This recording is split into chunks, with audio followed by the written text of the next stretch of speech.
Guess what you're eating? You're eating your ancestors. Guess what you're eating? You're eating your ancestors. Because guess what you're eating?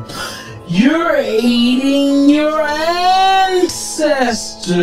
And since I'm speaking on this now, we might as well talk about the ancestors, because I've been seeing a lot of people building altars for their ancestors. I'm not knocking you. I'm just finna show you a better way to do it. You are the altar. Remember, everything that you do outside is something to validate what's within. All right, so when your significant other, or when your ancestors, or your grandpa, or your uncle, or your grandma, when they die, once they die, their body decomposes. The first thing that leaves from them is their breath. You see that? Nitrogen leaves from them. Oxygen leaves from them. Carbon dioxide leaves from them. This goes back into the air. Holy Bible, Ecclesiastes chapter 12, verse 7.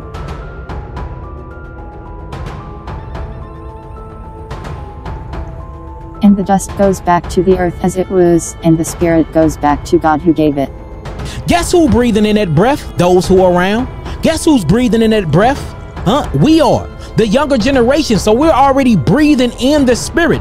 That's why Elijah transfers the spirit over to Elijah. That's why I pray for the spirit of Dawid, of David, which means beloved warrior in Hebrew, because your spirit can be transferred over into incarnation. In means to be inside. Car is a vehicle. This is a car called the body, the avatar. Nation is what grows a nation of people. Incarnation meaning that you can take on the spirit of somebody else in their breath. We do it all the time. Nigga's crazy.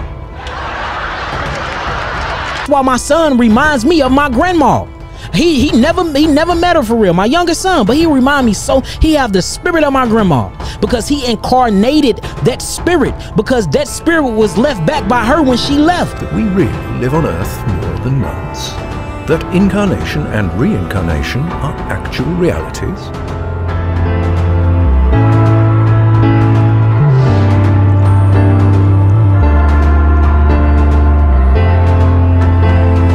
Because he incarnated that spirit, because that spirit was left back by her when she left. Then when the body starts to decompose, it breaks down into afaru, or afar, which means minerals. These minerals and amino acids then goes through its process of anthrophorophysis and go back into the plants by way of photosynthesis. Now through the plants, when you eat, if you're eating the right diet that was given to you in Genesis 1:29, and you're not eating meat, you're not eating dairy products and all these other bull nonsense foods that you ain't supposed to be eating anyway, because you're killing the ecosystem, and you are literally upsetting the equilibrium of the earth by eating animals and eating animal products. If you're eating the right food that you're supposed to be eating, guess what you're eating? You're eating your ancestors, because they broke down the